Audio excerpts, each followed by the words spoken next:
Welcome to Wine for Normal People, the podcast for people who like wine, but not the snobbery that goes with it. I'm your host, Elizabeth Schneider, author of the Wine for Normal People book and certified wine dork. And I'm MC Ice, just a wine-loving normal person. Michael Dillon is one of the most famous winemakers in Australia. A native son of Gisborne, where his family's lived for more than a century and a half, he makes wines in Victoria in Macedon Ranges, an area less than an hour outside of Melbourne on the southern end of the Great Dividing Range. The area has dramatic mountains, a cool climate, high percentage of artists, and Michael, correct me if I'm wrong, hipsters and professionals who have come in of late? That is true. Okay. And it focuses on Pinot Noir, Chardonnay, cool climate Shiraz, sparkling wine. Also boasts a lot of family-owned producers who make small amounts of wine. Among them is Bindi. And today, Michael Dillon joins us to introduce us to this magical region, tell us about his wines, many think are the best of Australia, including the famed James Halliday. He calls Bindi one of the icons of the Macedon. The Chardonnay is top shelf. The Pinot Noir, remarkable. The addition of the Heathcote sourced Shiraz under the Pyrette label confirms Bindi as one of the greatest small producers in Australia. No pressure there, Michael. Welcome to Wine for Normal People. Thanks for having me, Elizabeth. So your family has been in Australia since at least the 1850s. Can you tell us more about that and more about them? Yeah, so very good fortune for me and my family that several branches of my ancestors moved to this area starting in 1850 and then others joining in the area up to about 1858 and then really setting up various branches of our family to continue on here over now 170 years. My family, my wife and my children and I and one cousin are the only that remain. Everyone else seems to have moved away and gone on to other areas, but we feel very fortunate to have such a lovely long connection to the town and the surrounding countryside. Did they move within Australia or did they leave altogether? Mostly other parts of Australia. It was really typical in areas that were outside of Melbourne, 50, 60, 70 Ks, for a lot of people to move to the city for work opportunities as farms became more fractured, as populations grew in these towns, that people actually did move away from them who were traditionally farmers to go and seek work in the suburbs and cities. I mean, we've had a lot of people move to the area to bring up families, but a lot of people who were here a long time ago, their descendants have moved to other areas. In fact, some have moved further out because there are better farming opportunities. As these areas, peri-urban almost now, become more fractured, farming is not so viable. So you either move much further away to have a bigger farm that justifies an income or generates an income, or you move to the town where there's higher paying jobs. Your family went from owning hotels and then your family owned a sheep farm and then that turned into a vineyard. And in addition, your father was Punjabi Indian, right? And I wonder if at that time your dad, Darshan, or Bill, as he was called, it must have been really hard in a small town to be different. I would love to hear the whole story about how your family went from hotels to vineyard. So there's been, to my mind, three really profound shifts that have occurred for us to be where we are today here, farming the vineyard and making the wine and living life from those activities. The first goes back to the 1850s, where a guy called Henry Gardner moved to Gisborne and became a publican at the Telegraph Hotel, a building which is still as a pub, as a hotel.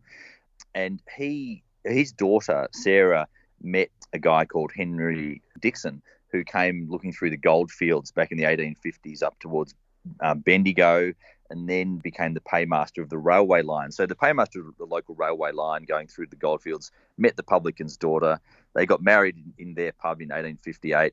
And they set up a family that operated various businesses. Mostly it was auctioneers and real estate agents in the town, and were very public-spirited people. And they donated land for the local hospital, sporting fields, nursing home, and were really very community-minded in a town that was 100 people, then 1,000 people, and is now 10,000 people, and had a really significant impact. And then in the late 1950s, my grandparents bought this particular land, which sits just on the edge of the town, and it's where the vineyards are today. And my father came out in the late 1850s from India, and he went to a school called Ballarat Grammar, a bit further from Melbourne than us, and it was an old gold mining area too. And he came out as part of what was called the Colombo Plan, an exchange where Southeast Asian students went to some Western countries to study and open up lines of communication and diplomacy and goodwill. And he came to Australia during the White Australia policy, which was basically a policy, a formal policy of government to keep, as it sounds, to keep Australia a very English white country. That's horrible. Very, very no distasteful. offense, but so not only did he come to Australia during the White Australia policy, he went to a school 100 kilometres from Melbourne, which was in a very country sort of area. And there, to his great fortune, he met a immigrant who had escaped the Russian occupation of Lithuania, who'd come to Australia as almost a refugee and was in a migrant camp for a couple of years and ended up being acknowledged as this incredible academic. He was a lecturer in Lithuania in physics and maths. A man called Kostas Rind, or Rindzevius was his name before it was anglicised. And so this 6'4" Punjabi student met this Lithuanian academic exile in Ballarat, of all places, during the White Australia policy, and they became very good friends and very close. And it was Kostas and his great love and passion of wine and collecting and cellaring wine that instilled this desire in my dad to pursue wine. And then he met my mother, whose family had this farm, and all the pieces sort of fell together. And so that was the second big turning point, I think, for our family.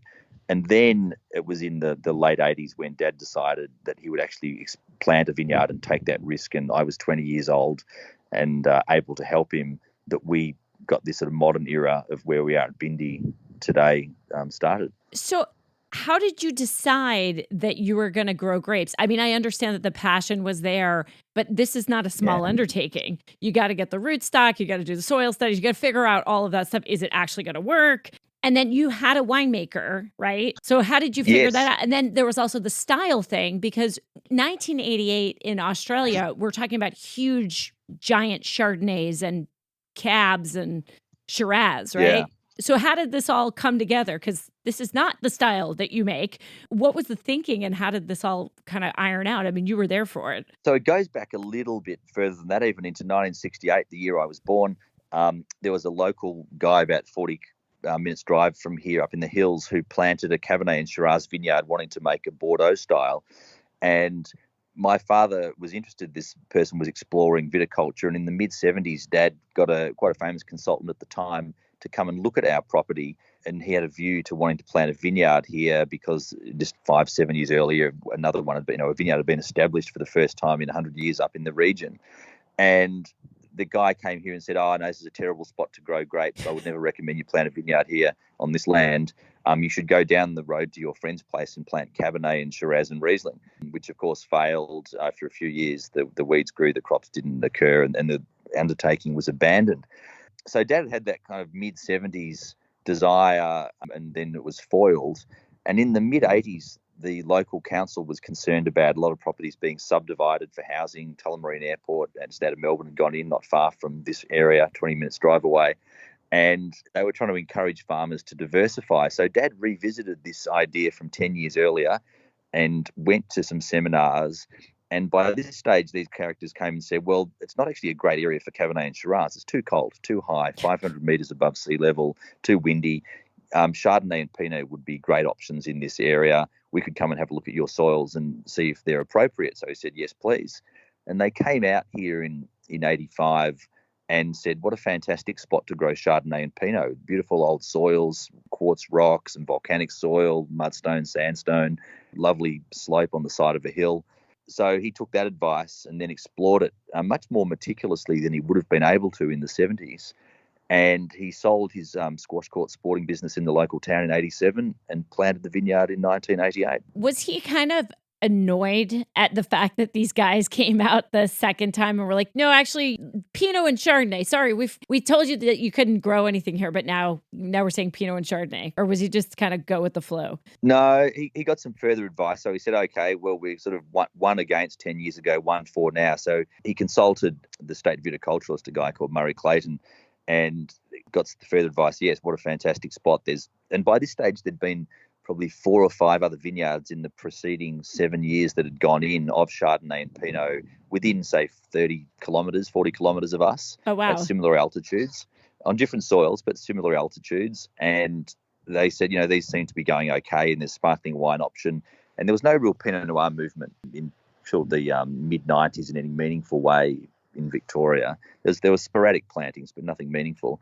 And they said, well, this could be a good option. Pinot, Chardonnay definitely is an option. And then, of course, in cold years, sparkling wine is a place to go if you can't get it right for the table wines. Yep. So he felt that he'd done more research, that he'd personal growth by then. Someone who was no longer in their mid-30s but was heading towards their late 40s.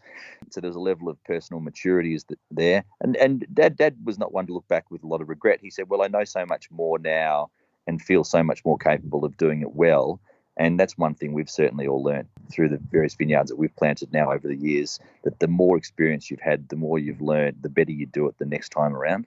But you in particular, it was very clear that you wanted to do viticulture early, and you went to Europe in the early years, and you made sure that you got your experience in. So you did time in Champagne, in Rhone, in Tuscany. You have an apprenticeship resume that would be the envy of all. And I do have to say, you worked in Crozes Hermitage under Alain Gréaud. Is that correct? Yeah, I was fortunate that It's my favorite Crozes Hermitage producer. I'm a little starstruck. Well, he was pretty cool.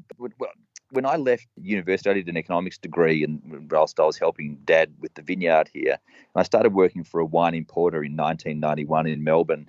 And when I arrived there, he had, well, amongst loads of great wines, he had Alain Gréaud's 85, 86, 87s there, and we were probably just about to sell the 89s, I think, in 91.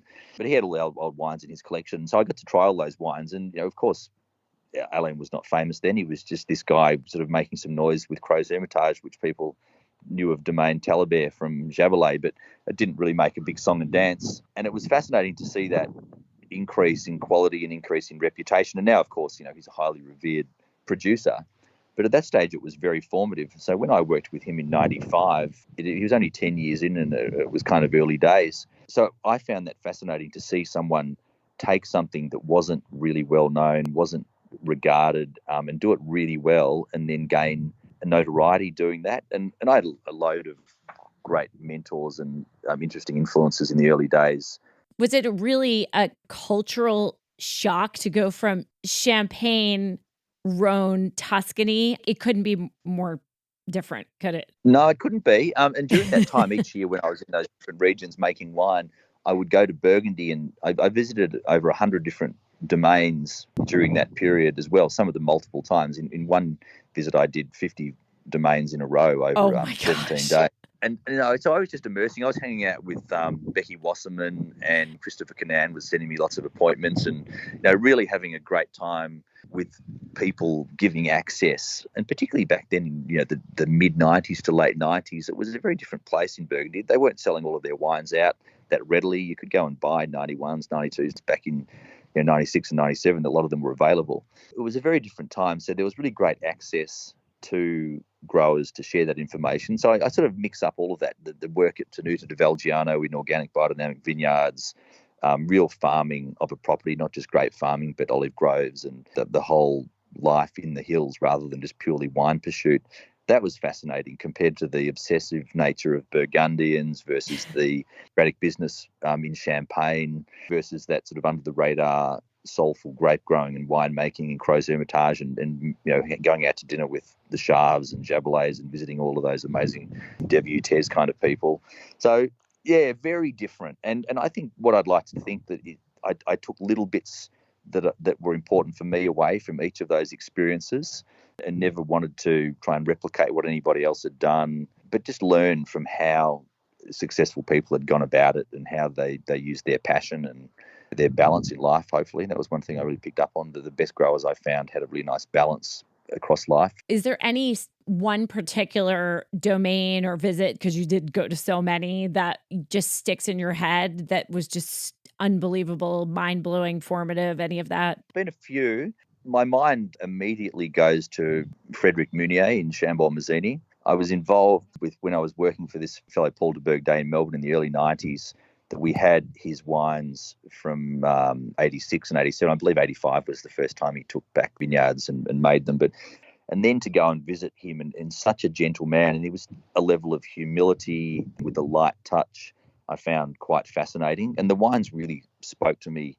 And it's been lovely to have Frederick come and visit us here at Bindi and taste our fruit leading up to harvest and taste our wines and sort of get to know them over the years. And I just like that lack of force on the vineyard, lack of force on the wines, and lack of force on personality, but just that real attention to detail and allowing all those things to express themselves, and have that faith in the site, have the faith in the wine, have the faith in the people, that if it's really good and cared for, that it will resonate strongly enough. Do you feel like Burgundy has changed because of the status level? You're talking about going there when it would be expensive, but you could still get something from Domaine Romani-Conti. Now that's not even possible. It's not even something that's even, for regular people, it's not even a thought. Yeah, well, I mean, the world knows about fine wine so much more than it did 25, 30 years ago. There's probably literally hundreds of millions of people around the world now who have the wherewithal to buy those wines, have the knowledge and desire to pursue them, whereas that wasn't the case back then. I recall going to Sylvain Catillard, and it's like, what do you want to buy? Do you want to buy the 91, 92, 93s? You can have Mal Consort, Souchot. There's some Romani Saint Vivant available, no drama. All these things. Now, if you know the importer in Australia and you've got a strong standing across the portfolio and those sort of things, you can get a few bottles. You can have a really fat wallet too. I mean, those wines are like $10,000 US. Some of them are like 2,000, but they're so expensive. We call them unicorns here. They're wines that you'll probably never see or taste if you're just a regular person. Sometimes I wonder about this. Do you think that the producers in Burgundy are highly aware of this, and are they okay with it, or does it make them slightly sad to know like the people who would appreciate their wines most will never be able to taste them? I think for any producer whose wines get really expensive wherever they are, whether in California or Burgundy, or whether there's some cult producer in the Barossa or something over here, that's a double-edged sword, isn't it? Like, it's really nice to have great notoriety and have people read about you around the world and appreciate your wine and enjoy it and command a price that really allows you a very empowered position to run a vineyard well, to run your winery well, and to promote your wine really well. Like, that's quite empowering.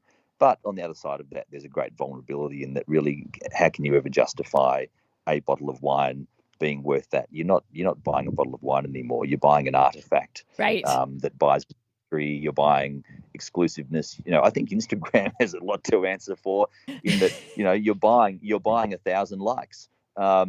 Just think about it this way, though. All of the sommeliers, all like the people like me, we're not in that status level. So we're the ones that probably know the most about the vineyard and would really appreciate it and worship the wine, whatever's in the bottle. And it's just so sad, I think, to some extent, that these people who would really appreciate the art of the wine would not get a chance. Of course, I'm saying this selfishly. I always say, I know I'm never going to try that wine and I have to be okay with it. But to me, it's just this big mentality shift of when you were there, it's still kind of homespun a little bit. And now it's just not at all. So I wonder, these producers, whether they have changed at all and become kind of full of themselves, or whether it's still the same and they're just sort of like, okay, we just do the same thing over and over again. And this is, we take the vintage as it comes, and we work with the land, and what happens in the aftermarket happens. I think they juggle all of those factors together. But I think on balance, if you're a great producer and you've got beautiful village level wine that is affordable to people, your really expensive prestige cuvées can subsidise to some degree or allow you to make the very best village level wine. And that's what we feel here at Bindi. Some of our wines are more expensive than others. And we put that level of care and attention into them all. Just some sites produce more complex, more age-worthy wines that command a higher price. It actually empowers us to do really well with our other wines, or have other offerings that are particularly good value. So I think that exists in Burgundy, that chance. I think also that when the top people are really searching and doing great things, that others with less famous appellations or vineyard sites or regions can do better and learn and strive and make ever more high quality wine. So I think the consumer does then benefit from that flow down to a degree. That's a really good point. All right. Well, now let's talk about your wines. I want to talk about Macedon Ranges first because we don't see it on the shelves that much here. So can you give us the overview of the terroir, the elevation, why that's so important, what's the climate, how many producers, the whole story, please? Okay, so the Ranges starts about 50 kilometres, say 35 miles northwest of Melbourne. So we're in the bottom right-hand corner of Australia, and then we're climbing up into the hills to about 450 metres above sea level to start with, and then climbing up onto Mount Macedon itself and getting to vineyards at about 700 metres above sea level, and then rolling across the ranges further to the west up to around Trentham near to Dalesford, where you can be up against 750 metres, very high and very cold up there.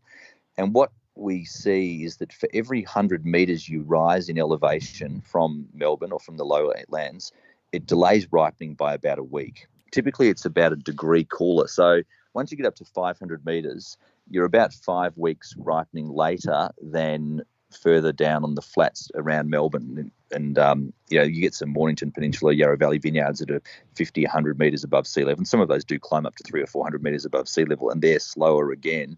But up here, you can be 5, 6, even sometimes 7 weeks later with Chardonnay and Pinot than on much lower levels, much lower elevations closer to Melbourne. So what it does is it pushes you from ripening in summer back into autumn and then sometimes into deep autumn. So it's much slower ripening. It's colder nights. It's only very gently mild days. There's some fracturing of the weather going on as autumn starts to break towards winter.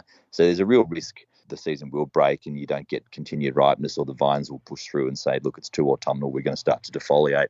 So it really is that whole concept of making fine wine on the margin where the particular variety is pushed right out to its limits. And that's the benefit of the Macedon Ranges, that you hold those acidities, you have very nice, delicate flavours with intensity from really slow ripening, but it can be knife's edge kind of viticulture.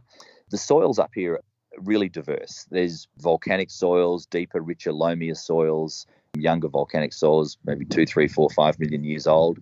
There's granite soils, decayed granite soils to the north of the region. Where it is warmer, you go into the more central part of Victoria on the other side of the Great Dividing Range, which Mount Macedon is part of. And then on the southern side down here, we also have quartzy alluvial soils, which are really old, like 480 million years old, the basis of those soils. Yeah, so there's a real diversity. So you can't really say there's one defining Macedon Ranges soil profile, nor singular elevation that most vineyards sit at. It really is very diverse, and that's why we have this ton of different types of Pinot. We have the really fragrant red fruited wines, we have the deeper earthier spicy wines, we have the more kind of ferrous darker fruited structured wines, and that's just born from fruit quality, born from different vineyard site soils. And then you get all the winemaking interpretation. And up in our area, we have people who are full-time vignerons, we have part-time vignerons, people with houses and jobs in Melbourne who come up here and do weekend work with small plots. And there's about 50 labels all up. So it's tiny. Really tiny. It's very small. And the biggest vineyard in the area, I think, would be about 40 acres in size. Oh my There's gosh. one larger one on the northern boundary, which the fruit gets taken interstate somewhere. But, of the sort of, say, Macedon Ranges vineyards proper, most of them are only about 10 acres, 5 acres, 12 acres in size. They're not large at all. On your site, your specific site, you have a hillside. You already mentioned that. You have some forest and grassland. I know you had this piece of land. Then how did you structure the vineyard when you were managing it? Do you have a vineyard manager or do you do it all yourself? Well, it used to be my father and myself doing it all of ourselves. And then Dad passed away 8 years ago. And we have a mate of mine from school, actually, who's skilled in concrete fabrication. He's a carpenter. He does plumbing work around the place that we need, doing all sorts of hands-on things. Really skilled guy. He came on board to do some renovation work with us after Dad died, and then became very interested in the vineyard and the farming side of things. And now we run the vineyard together. And he's a guy who can fix equipment and weld something up that needs doing, and fabricate equipment for practices in the vineyard. So super handy guy. So we do it together. He's the chief officer of everything, the COE. Yes, he is. Very much so. He dabbles making some wine himself in his garage at home now, and has half a dozen barrels, and he actively involved in making small batches himself to learn further, which is a pretty inspiring thing for someone to take on and do, because they start to fall in love with viticulture and winemaking. But here on the property, we've got 420 acres or 170 hectares, and the vineyard is only 8 hectares or just under 20 acres. And the areas where the vines are kind of define themselves. They sit at the right elevation. They're the right type of soil profile. They're areas that are cleared or didn't need very much clearing at all when that was possible. And then the rest of our property is indigenous grasslands, which we protect, and bushlands where there's a lot of pretty important grasses, native orchids and flowering plants, and also a lot of habitat for, we have some wombats on the property, there's echidnas, there's a lot of kangaroos here, there's wallabies, and of course there's tons of different birds, and they all live in various hollows in ancient trees. We have really 20 acres of the property that's vineyard, and then there's probably another 20 acres around it that's sort of buildings and so forth. But the rest of the 400 nearly acres is habitat for fauna and flora. That's really awesome. I mean, you don't hear that too often. Let's take a step away from the podcast. The first thing I want to tell you is winefornormalpeople.com/classes. There are classes available, and I would love to see you in one. They're live with me, generally at 8 p.m. Eastern on Saturday evenings. I do offer a few for EU and UK listeners. Bunch more going up. Definitely sign up, winefornormalpeople.com/classes. Would love to see you in one. Don't forget about Patreon, where you can have regular live meetups with me. Patreon, patreon.com/wine for normal people is how you can be part of this community, which helps keep the podcast alive. I thank each and every one of you, all the new patrons and all of the existing ones and those who have been loyal for so long. We will do patron shout outs next week. And now let's get to our other sponsor, Wine Access. wineaccess.com/normal is how not only are you going to get $20 off your first purchase of $50 or more with my special URL, it will also take you to my page, which has the picks of wines that I love that are available on Wine Access's site. So check it out today, wineaccess.com/normal. Wine Access is a website. It has exclusive wines that over-deliver for the price. They provide a daily email that gives you featured wines. They have a combo online store, great selection of options. They're called Wine Access because they offer things that are interesting and top quality that you might not have access to at your local shop. It's an awesome supplement, so you should definitely check out wineaccess.com/normal.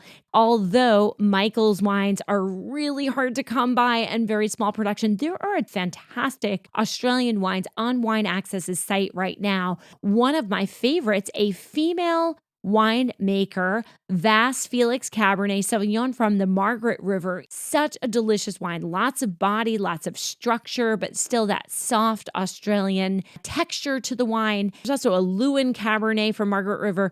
Fantastic wines, as are all the wines on Wine Access's site, wineaccess.com/normal, wineaccess.com/normal. Now let's get back to this really fascinating podcast with famed winemaker Michael Dillon.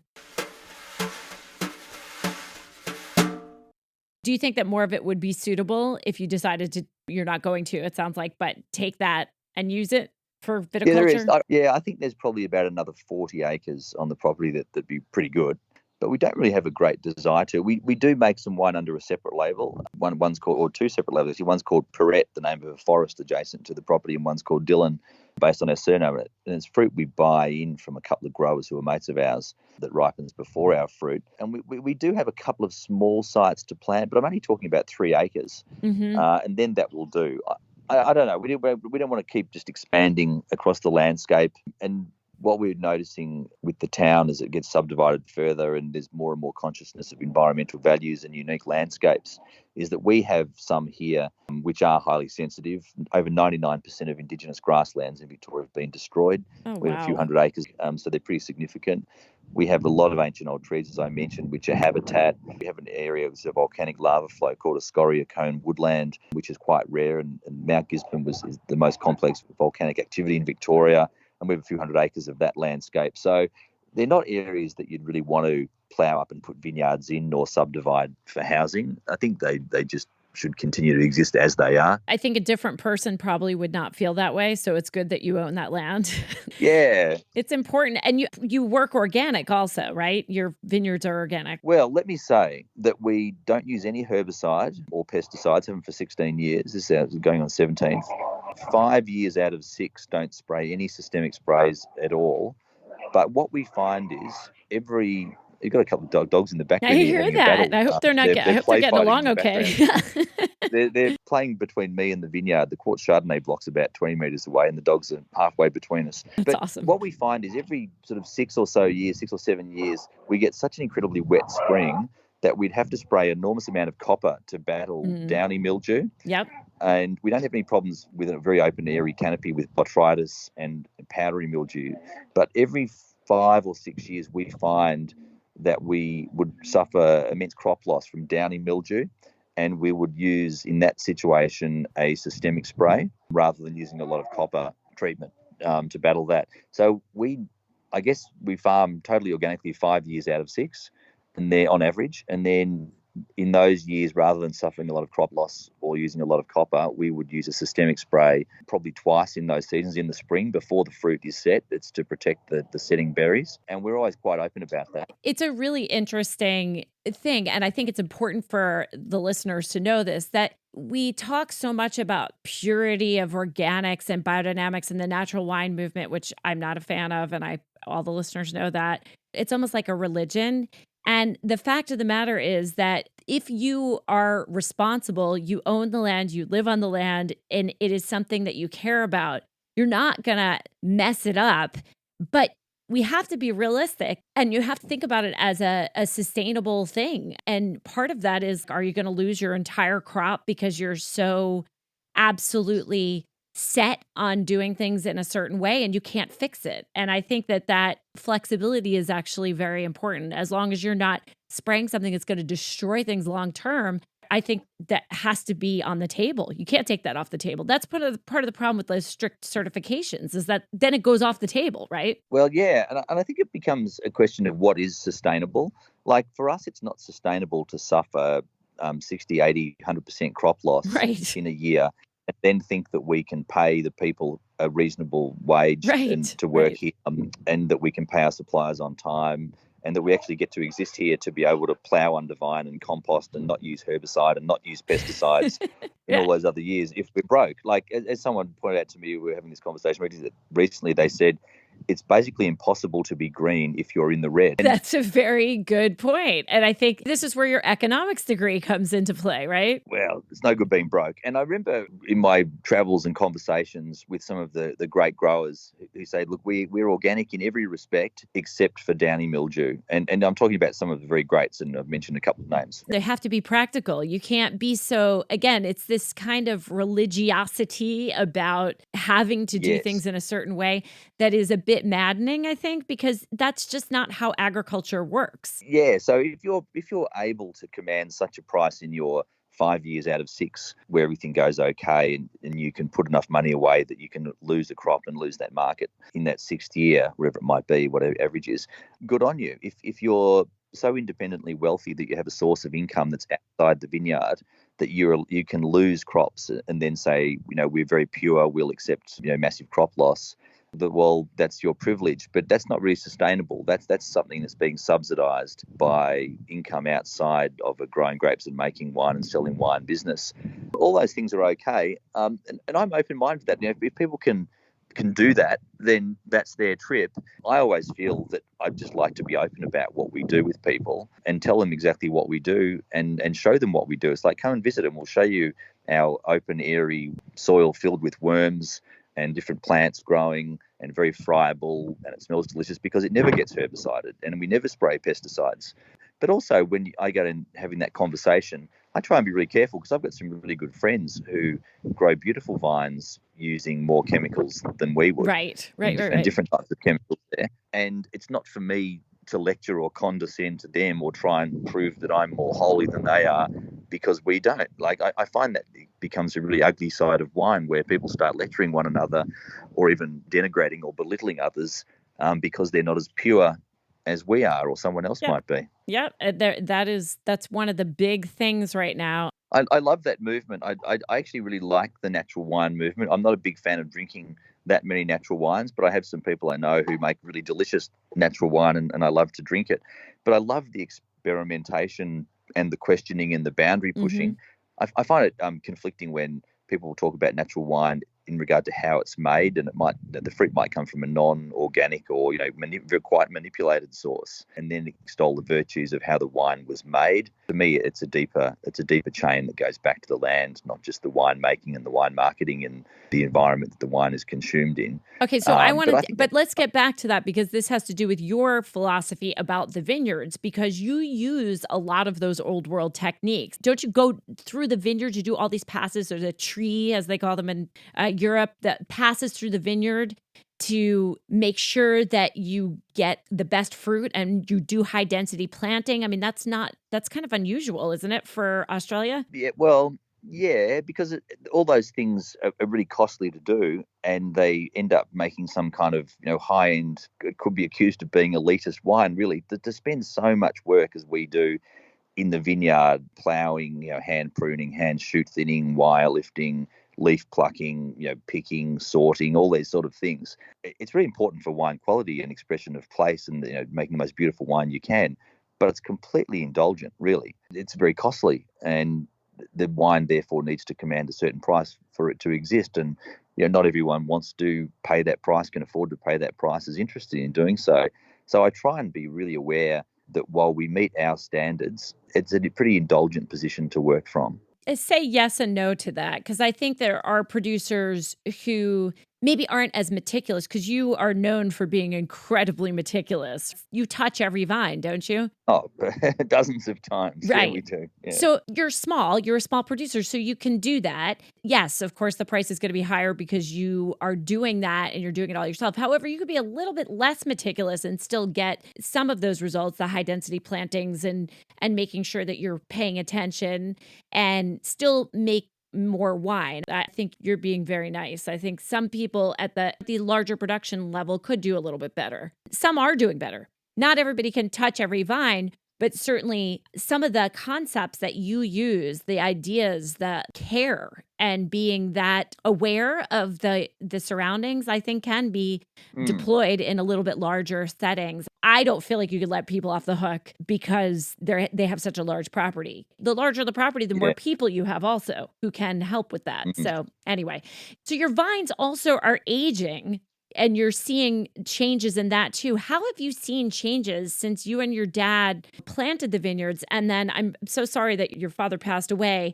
How, after he passed away, did you continue what you both were doing together? Did you change anything? How did that work? And what's going on now in the vineyards 8 years later? Well, we had plans to do these new plantings of higher number of vines per acre or hectare.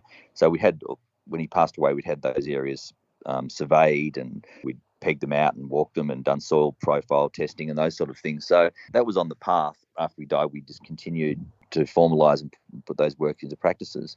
I think we've further fine-tuned what we do here with better composting work and soil health and more attention to detail. But that was very much a path that we started probably 8 years before, back in 2005, 8 years before he passed away. And I'm always really conscious to know that time will pass. So as long as we just keep doing things a little bit better each year, that after 10 years you go, oh, look how far we've come. And I'm very conscious that you can't arrive at the end at the start or even halfway through. So we're kind of very patient. We keep changing things, keep adapting, keep trying to work with better equipment and better timing. But we're also very patient about that. I think we've seen quality shifts here with vine age and better farming. So what we found is that at 7 years of age, the vineyards really seem to get settled in the crop balance, canopy balance, intensity of fruit flavour. And then again, around 15 to 20 years, we thought we saw a good settling and another sort of shift on average, given season variabilities of quality. And what we've found in the last 10 years is with really healthy soil and very healthy fruit, our ferments go very easily. Like we never add yeast or yeast nutrients or enzymes or fining agents and so forth. But we find the ferments go much more smoothly, and the malolactics go very actively, even at cold temperatures now through the winter, with very healthy fruit. And it makes the wine making very easy. I like to say that it's really a great winemaker who can make very average wine, because you've got to work so hard with not very good grapes. If you've got industrial farmed grapes, the garbage winemaking, in, garbage out. Well, but to make half decent wine from very poor mass produced, mass farmed grapes is a real feat of fantastic winemaking with additives, with temperature and manipulations. It's like how they make cookies that it's unclear whether or not they ever touched a real ingredient, that kind of thing. Yeah. So the wines that like that, which sit on the shelf for $5 or $10, whatever, that's a real feat of winemaking, like winemaking skill. Whereas our winemaking is very basic. We bring the fruit in, we destem it, we add a small amount of sulfur. With Chardonnay, we press it and then we put it straight into barrel without any settling, and nothing's been added apart from a little bit of sulfur, and then we wait. And the ambient yeasts ferment, and because the fruit is quite healthy and resilient, we don't need to add enzymes because there's nutrients there and they ferment cleanly and smoothly. And we're really lazy winemakers in that regard. We don't have to do a lot. We don't have to add a lot. We don't have to analyze a lot. But we're very careful. We're careful about what we do in those processes, and when we time a racking or when we time an addition of some sulfur and so forth. And some Pinot Noirs will need 0.5 gram or 1 gram of tartaric acid sometimes because the pH would shift to be too high. And again, that's something I like to be open about. Chardonnay, we never need to acidify. It's always got great natural acidity. Pinot Noir sometimes, I believe, for balance, requires that. And you'll see that in some classical areas, probably not talked about as much as maybe we're willing to. But that there's sort of realities of making beautiful wine that has great balance and longevity. But our vineyard gives us the opportunity to be pretty basic winemakers. That's what I was going to say, is that you're saying that it's a big feat of winemaking, but your effort is spent on the front end and their effort is spent on the back end. So if they spent more time on their vineyards, or if they planted in better places in many cases, but if they spent more time in the vineyard like you do, you spend all your time in the vineyard, so then you don't have to spend a lot of time in the winery, because then you're part of the don't mess it up, right? That's right. It's just a different kind of work. So you're more connected with the earth. You're making sure that everything, when you bring it in, it's clean fruit. Yes, and it gives us the opportunity. My feeling is that the day we pick the grapes, we have 100% quality opportunity, and all we can do really after that is detract from it. Do you irrigate? We do. Depends on the year. We will. We have soil moisture loggers going down to 1 metre depth in all of our vineyards and different soil profiles. And so we can see what's happening in the vineyard. And if we approach a period like flowering or veraison and we've got a real deficit because it's been particularly dry, then we would choose to water at that time to alleviate vine stress. Mm-hmm. So we get a really good flowering go through, or we get a really good veraison and evenness go through. It really is dependent upon the season, the weather, and critically important is the stage of the season for the vine. Let's talk about your plots, because they all have different names that have personal significance. Like you mentioned, the Costas Rind, and then now, we didn't talk about where Bindi, the name, comes from. Can you explain that real quick? Yeah, there's a couple of backgrounds to it. The first one is that it's the sixth chakra, the dot on the forehead of an Indian woman. It means wisdom and humility. It's the third eye for wisdom and humility. So it's a nice connection, throwback to Dad's Indian heritage. It's also an Aboriginal word, and there were many, many nations, First Nations people in Australia, and words would mean different things in different nations' language. And Bindi can mean beautiful place or butterfly, depending on Which language? Yeah, so it's really nice Yeah. tie into our First Nations people and also my father's heritage. It's so nice. And then you have now taken this and you've named the Darshan Vineyard after your dad, the K Vineyard after your mom. How do you decide which wine should go with which people? How does that work? And can we talk about the different wines? Yeah, well, the starting point for us was 1991, where we had our first crop. It was Chardonnay, which is 3 barrels. Dad had this desire to honour Costas Rind, who was his mentor. And so you've got to picture this guy comes out during the White Australia policy to go to school. He's 6'4", dark-skinned fellow, meets this Lithuanian who became a real mentor in life, a very wise, humble man, great, really compassionate. I've met many people over the years who come up to me, and Costas passed away in 1983, and they say, "Oh, we love your wine. We went to Ballarat Grammar School. He was the greatest influence on my life." Wow. A really influential man. In Yeah. fact, the top academic award at Ballarat Grammar is the Costas Rind Award, but it also combines humanity and compassion and good deeds, not just academic pursuit. So he was a really influential man. So he had a great impact on Dad, and had this other layer of introducing him to wine and developing his palate. And in generating his enthusiasm for wine and wine culture. So Dad said, "I want to put Costas on the label because without his influence in many aspects, we wouldn't be here growing a vineyard and having wine today." So he appeared on the 91 label.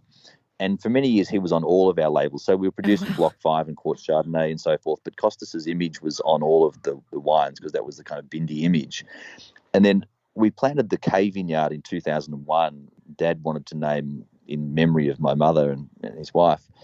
And we produced crops from that for several years, but hadn't decided to make a single wine from it until we knew what was going on in the block. And it's got quite a couple of different soil profiles through it. So we wanted to pick the best of that vineyard and make a wine for her. So we started doing that in 2009 in the 5th crop, making a separate set of barrels, aging it for longer in bottle before release. And Dad passed away in 2013 and we hadn't released any yet. So we'd made 4 vintages of the wine, but not released any. Wow.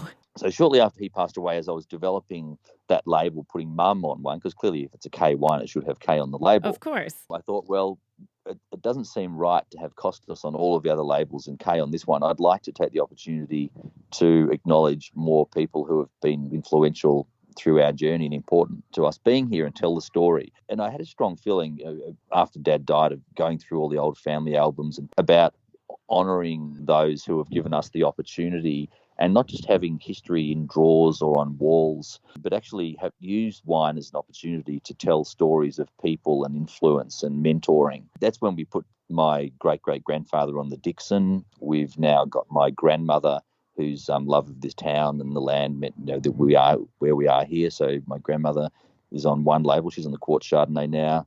My grandfather's on another label who made a lot of money in timber milling businesses and who bought this property back in the 50s. Stuart Anderson, my winemaking mentor, and we've not even talked about him, but this is a man in the early 90s who taught me how to make wine and inspired my wine life. Really incredibly humble, passionate, knowledgeable man. He's on our Block 5. And Dad's on the Darshan, of course. It's been just a great opportunity to honour people and keep those conversations alive like they're happening right now, rather than, as I said, buried in drawers or photos on walls. But that's about it. Can you talk about the differences between, because you make several different Pinots, you make several different Chardonnays. Can you talk about, just in broad strokes or in detail if you'd like, what the differences are between your Chardonnays, between your Pinots? Chardonnay is the easiest story to tell. I'm sitting here on the veranda looking down across the Chardonnay vineyard, and when we planted these 2 blocks, 2 clones of Chardonnay, 5.5 acres in 1988, we just had this north-facing slope, nice open area, relatively frost-free. And when we were planting the vineyard, we were very aware that as we put our hands into the soil, that the top part of the block, the top 1/3, very quartzy, sharp soil, often cut your hands planting the vines, and then lower down, much deeper, softer, richer, chocolatey soil over clay, much easier to plant in. And then in the first few years, we saw the top area a bit hungrier, a bit slower to bud, a bit earlier to bud burst because it dried out a little bit earlier, lower down a bit later to bud burst because it was wetter and cooler. We saw more vigour in the vines lower down on the volcanic soil, less vigour up the top in the stonier soil. And then it was when I came back from working in Champagne after the 94 vintage, leading up to our 95 harvest, Dad and I were walking up and down the Chardonnay rows, and as we walked off this quartzy, stony soil at the top where the power of the grape was quite pronounced and mouth-filling, we'd walk down lower into the volcanic soil and it would be more fruity and more acid and more Wow. tangy. And then conversely, as we walked up, it'd be like the richness and power being dialed up, but the varietal fruitiness being dialed down. So we came to realise then, leading into our fifth crop, that there was a real difference in observable vine nature, but also fruit flavour. And we made the decision to vinify the two parcels based on soil separately, and that was in 95. And it's always been in evidence that juice samples leading up to the harvest, wines in barrel, bottled wine, quartz is always richer, more powerful, more mouth-filling, slightly shyer. The Costas Rind is more aromatic, fragrant, tangy, zesty. And I think the lower area, the Costas Rind on the volcanic soil, shows winemaking a bit more readily and shows climate more readily, whereas the quartz up the top tends to have all the winemaking really easily get buried within it and tends to show site more than climate. And your oak regimen is pretty subtle, right? Oh, yeah, we use 25% new oak, typically for 11 months or so. The wine would spend nearly the whole time, if not the whole time, on full solids from pressing and full yeast from fermentation. And we'd go about a third through malolactic. So our ambition really is that when you taste the wine, you don't taste new oak or old oak components. You don't taste malolactic components. You don't taste leesy, sulphide components. You just taste a wine that's harmonious and sort of speaks of the site and the season. It's and hard not to the do, elements. though. I mean, I think a lot of people lean on oak, don't they? Yeah, well, often I think with winemaking, there can be quite a lot of insecurity, and we've all been guilty of that, where you think, oh, I should just do a bit more just in case, just to make sure people have got enough of whatever. I'll just use a bit more new oak, or I'll just do a bit more malolactic, or I'll lees stir a bit more, or I'll just do a bit more. And I think if the site is good and the yields are low, and the season is kind, that there's sort of an embedded intensity and depth of flavour there that doesn't need to be pushed in order for it to be apparent. I think sometimes people can't help themselves. They get Well, Chardonnay and they say, ooh, Chardonnay. It takes to anything. You could give it any flavor you want. They get excited. And that's okay. Some people like those flavours, those more dialed up flavours of inputs by the wine producer. And if that's what they like, fantastic. Right, right. So on the Pinot, though, I mean, Pinot is really the other side of the coin for Chardonnay, also very site specific and also something that can be sensitive to oak. You've got to be careful about all those things. So I'm assuming it's sort of the same philosophy, but Pinot is reacting differently to the soil types, right? So what can you talk about a couple of the Pinots? Yeah, well, we make 6. Yep. So we make a Dixon, which is a blend of 2 sites on the property. There's about 200 metres between them, and they're our higher yielding clones and soils that go into the Dixon, which is our most fruit forward Pinot. And then there's the 5 single site specific wines, and all from the vineyards that surround the house. But there can be 40 metres of elevation difference across the property, and there can be 475 million years difference in soil profiles in parts of those blocks as well, whether they're volcanic dominant or whether they're quartzy, Ordovician, mudstone, sandstone dominant. And some of them face north, some of them face west, some of them face northwest, and so forth. So despite the fact they're quite close to one another, there's a lot of diversity. And we just find where there's more quartz rock and less volcanic topsoil, the wines are more structured and more savoury. And then when you get more volcanic soil in there, that adds a fruitiness to it. And you can see the way the vines perform, that's in evidence, as well as the fruit flavours and the resultant wine character. And we just like to preserve those differences. So we grow the vines, with the same techniques, ploughing under vine, a lot of shoot thinning, a lot of, vertical wire positioning, a lot of opening up the canopy, taking out laterals, taking out leaves on the eastern side, the morning side for the sun. And the winemaking that follows that is just very gentle. We destem 95 to 100% of our fruit. We add a little bit of sulphur. We let the ambient yeasts work their magic, and we don't macerate for a long time in vat. We press out when it's dry. It might be 12, 14, 16 days after receiving the fruit to the winery. And, Do you we cold go to barrel. soak? No, well, we add a little bit of sulphur, and then it might take 4 or 5 days for the fermentation to begin, for the yeast population to build up to really lift the cap. Yep. But that could be at 12 degrees Celsius, or it could be at 16 degrees Celsius. So temperature is important, and we don't drag everything down to a specific temperature in order to delay. we just sort of let it go, given the season where it's at and when it comes in. And then we go to barrel, and again with Pinot Noir, we're probably 20-30% new oak across the range. And the malolactic occurs in barrel, and it might occur within 4 or 5 months, or it might take 7 or 8 months to be complete. And then once malolactic's done, we would rack and sulphur and return the wine back to barrel, which typically the wine would be in barrel for 15 months, 16 months. And again, it's all pretty simple stuff, just about preserving balance and brightness in the wines and just letting them gently evolve. Is that why your wines are so ageable? Oh, I think that comes down to the vineyard site producing balanced and resilient fruit, and us just always pursuing harmony. And the man who appears on our Block 5 label, Stuart Anderson, who's 90 later on this year, who started a very famous winery called Balgownie in the late 60s, about 100 kilometres north of Melbourne. He retired down here in 1991, which coincided with our first crop, and I had the privilege of working alongside him for half a dozen years before we established the winery here and I took over. But he taught me how to make wine. His attitude back in the early 90s, after many vintages in Europe and his own Balgownie winery, was always pursue balance in the wine. It's not about forcing it. It's just about nursing the wine through the process to go into barrel and be cared for, but just pursue balance at all points, and that will ensure the wines age well. All right, I've got a tough question for you, which is that Australian wine it's very tough in the United States. You've got this amazing brand that's at the top end. Then there's the stuff that's at the bottom. The UK is a little bit better, but still same issue. There's a lot of bulk wine there. Yeah. Australia has a bit of an image problem in these two huge markets. These are the largest wine markets in the world. What do you think the problem is? I mean, you are this high-end, unbelievable Pinot Chardonnay producer who's doing things that are different, things that people would not expect in Australia. And the things that you're talking about are not what a lot of Australian producers talk about. But you're not alone there, right? You're not the only one doing this, are you? Oh, I would. No, most certainly not. I'm going to say there are hundreds, but there are really dozens and dozens, if not hundreds and hundreds, of producers pursuing quality as we do. Families on farms, some in famous viticultural areas, some not so famous, doing pretty much what we do.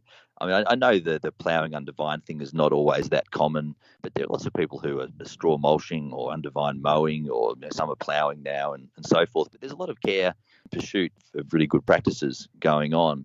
There's, I think, been a bit of a comfort in selling a lot of those wines in Australia. And I certainly know that the US market's so huge that a lot of your top small wine producers don't export anything because they don't need to. And I think we have the fair bit of that in Australia as well. A lot of the top wineries don't have the production scales to go overseas. And we've seen more of them doing it in the last half dozen years. And I think Wine Australia, led by Mark Davidson, who does a lot of promotional work around the world of the finest wines of Australia, and leads with that. There's more noise being made of those producers, but I still think for our global reputation, too many of our best wines still stay at home and don't get shown abroad. Therefore, the perception is it's either large company or it's really volume-driven, larger family company wines, which really doesn't tell the story. Yeah, that's why I really wanted to have you on, and I have pursued you, even though you're starting harvest and you're so busy, and I really appreciate you being on the show, because I think it's important to show another side of Australia and the fact that there are people doing this. The listeners right now in Australia know, and they're probably really excited that you're on the show, but I do think that it's hard for us here to imagine, even though your wines are available, and I will let you know where you can get them. But it's exciting, though, that you, even though you're so small, have recognized that people in the U.S. need your wines. So thank you for keeping a little bit of them for us. We appreciate it. Oh, well, for me, it's been an immensely satisfying journey for like 20 years. Yeah, just on 20 years now with Vine Street Imports and Ronnie Sanders. And, we've become very good friends, and he's one of the most passionate wine guys you'd meet. And I've really enjoyed coming to the United States, which is such an amazing wine market with so many open-minded people, and doing wine tastings and meeting people and doing dinners from Billings, Montana to Atlanta to New York City to Vegas and San Francisco, and so many great places around the country. It's been great, and I love the way the American consumer is very open-minded to different wines. I know we've been through areas of mass-produced or big, bold Barossa reds at times and so forth, but I've noticed a lot of open-mindedness in the finest restaurants and with the best wine journals and good wine shops, that if you make a beautiful, bright Chardonnay or a really elegant, fragrant Pinot Noir, there's a market there for it, and people embrace all those things. Yes, absolutely. Last question for you. What's ahead for Bindi and for you? There's a couple more vineyards to plant, a couple of Chardonnay blocks that we're going to do to complement the more recent Pinot Noir plantings that we've done. And we're going to release some of these new vineyard wines in the next 18 months. We would have, in fact, made 6 vintages or 7 vintages from one of those blocks and 5 from the other before we sell a single bottle, which is quite a commitment. So I'm very excited having those wines in the cellar bottled, some in barrel, some on the vine getting harvested in 2 weeks' time. So for us, that's a really exciting era to have more personalities of sight to present. We're also playing around with our Dillon family label with a couple of mates of ours. We've got these vineyards north of here with Grenache and Shiraz. And I'm particularly enamored with Grenache because I love fragrance, I love perfume, I love silkiness. What we're finding in this warmer climate about 100 k's north of us is on these old rocky red deep soils, we're getting this incredible perfume and silkiness, but also this nice sort of mineral structure and savouriness and tannin. So that's a fun project that is very easy and separate from Bindi. It's not Bindi wine, it's a different area. It's made by us, nurtured by us, and packaged by us. But it's a very distinctive and different ambition. It's exciting and it's good. It keeps you fresh to do different things and work with different grapes, I bet. Oh, it's good fun. It's taken us 30 years to sort of get there to do this new project in this way. But we feel that this fruit ripens 5 or 6 weeks before our fruit's ready. So we've got our nets on, we've got all the equipment and the helpful people here. So it's a very pleasurable and relatively easy pursuit rather than the agony of growing vines, yourself and riding the wave of the season. It's good fun. We're enjoying it. That's fantastic. Well, Michael, thank you so much for being on the show. Thank you for showing us a different side of Australia. And everybody go out and seek Bindi wines. They are available in the UK. Yes, they are. Yes. Canada? Or no? Yeah, in Canada. Yeah. Okay, so UK, Canada, obviously Australia, and the US. We can find these wines, seek them out. Beautiful bottles. And obviously, Michael is just an amazing guy. You're just so passionate and so dedicated to the vineyards. It's great to talk to you. And thank you so much for being on the show. Thanks for all of your interest and time. It's much appreciated. And with that, this has been another episode of Wine for Normal People. Thank you so much for listening, and we will catch you next time.